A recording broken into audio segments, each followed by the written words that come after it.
Next hands are better. I'm a trendsetter. I'm a gold getter. I've been on a roll like a bike wheel. I'm just trying to make it like Mike will, and I will strike fear like lightning on them Nikes on that line and that like Mike film. Man, my rap's really you stupid. My name is Ezzy. I am a 18-year-old artist, all over artist, not just a hip hop artist, but that's my main focus. But I do fashion design, graphic design. You know, I like writing stories. Obviously, I like writing music, producing. You know, so just an artistic person overall, drawing everything. And I'm from Cleveland, Ohio. Yep, 19 next month, June 17th. Yeah, I graduated when I was 17, and I've been in college. Next semester, I'll be a junior in college because I studied college courses during my high school years. So next semester, going back to school, I'll be a junior in college. Kent State University. I have, but not because of the school. The school always gives me issues with like booking me or whatever. So they book a lot of my homies like Chance the Rapper or Ray Shrimmer. And so whenever they came through, they're like, yo man, come on stage with us. So that's how that usually works out. But you know, slowly building, hopefully soon enough my school will figure it out. You know what I'm saying? Get smart. A lot of time my main focus is music and I like just having fun and being a regular person overall. So it's really balancing, you know, having fun with my friends, you know, family time, school, and music. And so when I was this recent semester, I invested a lot of my scholarship money into studio equipment, which I moved into my dorm room. So I was able to record straight in my dorm room. But now it's summer break, so I have a little bit more free time to just do stuff like this, you know, do shows like this, work on more music, you know, while school is out. But if I do go back to school, I'm just gonna move all my equipment back into the dorm and just, you know, get it done that way. I started writing music when I was 11. I've been writing, you know, like I said, stories or comic books, poems for as long as I can remember. But I started writing music when I was 11. My cousin was having a sweet 16. Well, I'm Puerto Rican, so she was having a quince. It's like a sweet 16, but she was turning 15. And I didn't have any money for a gift, and so my mom suggested that I write like a poem or like a song and perform it at her party. And so I did that, performed it, and then my family was just completely supportive of it all. I didn't expect it to become what it is, but I feel like, you know, this is all God's plan, and that was just His way of starting it and sparking the ignition, or you know, whatever you want to call it. I'm inspired, like a lot by, you know, artists like J. Cole. I listen to J. Cole a lot. Kendrick Lamar, Kanye West. So they lyrically challenge me, but I listen to a lot of like Future, Chief Keef.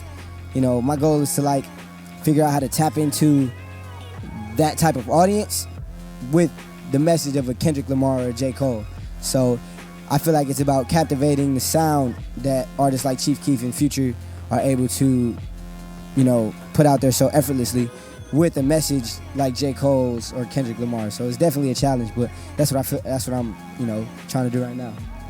For me, it's like I don't even see Cleveland as like a factor in when it comes to like me creating music. You know, I feel like I'd be the same. I'd make the same type of music regardless of where I'm from, just because of, you know, the principles that my parents have instilled in me. You know what I'm saying? So it's just like, you know, it's just I'm here to represent like the earth as a whole, and you know what I'm saying, the world. So it's not really like a factor when it comes to, you know, my music. But I definitely appreciate the hardworking mentality that the city has. But I don't really appreciate, you know, there are, like I'm sure there's everywhere, there's a crabs in a bucket mentality. But like I said, challenges are meant to be overcome. So I'm not tripping over anything. I definitely do appreciate the support of my city though, and I'm definitely gonna continue to take over the city. I mean, my first big show, memorable show, was probably the opening for Drake, which is like in 11 maybe. Yeah, it was 2011. It was in a Z1079 event, and I was working with Ray Jr. at the time, and he had a set on the Drake show.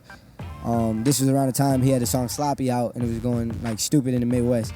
So, you know, he had a set on that, and he brought me out to do like a few songs, and that was probably one of my first big shows. But for me, you know what I'm saying, I do shows like this, you know, when there's like a few hundred people in the crowd, or shows when there's 30,000 people in the crowd. I personally like doing shows like this because I feel like you can touch the people in a different, you know, in a more personal way.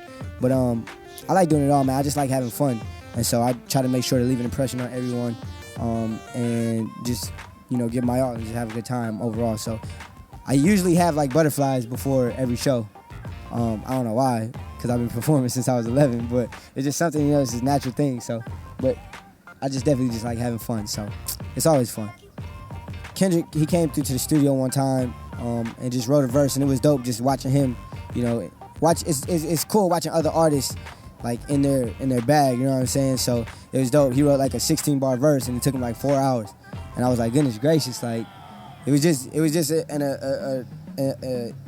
unforgettable experience, really, you know. So it's always just something that leaves an impression on me, and kind of, you know, it definitely, I feel like, influences my work ethic.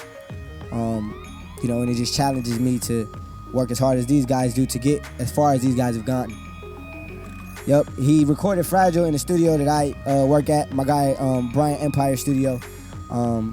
So he came to the city, he had a show. Top Dog came, Schoolboy Q, it was a TDE show. They were on a Good Kid, Mad City tour. Came to Cleveland and got off stage, and he was like, yeah, man. Actually, I went out on stage with him when he performed Mad City, so that was extremely exhilarating. You know, got off stage and he was like, yeah, man, where's the studio? He was about to go to another studio, but he trusted my word and the professionalism of the studio I record at. So he came through, we was there for the longest time. Like I said, it took him 4 hours to write the verse.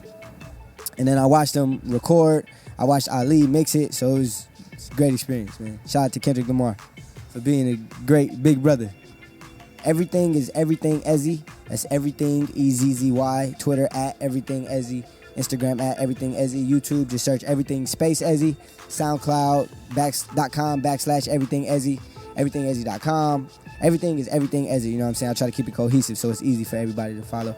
What's up, man? It's your boy Ezzy here. I'm rocking with my guys at Vital. Shout out to them for this wonderful interview. Shout out to you for tuning in. And make sure you check it out. It's-vital.com, it's-vital.com, and everythingezzy.com. We're here for the people, so thank you. Peace.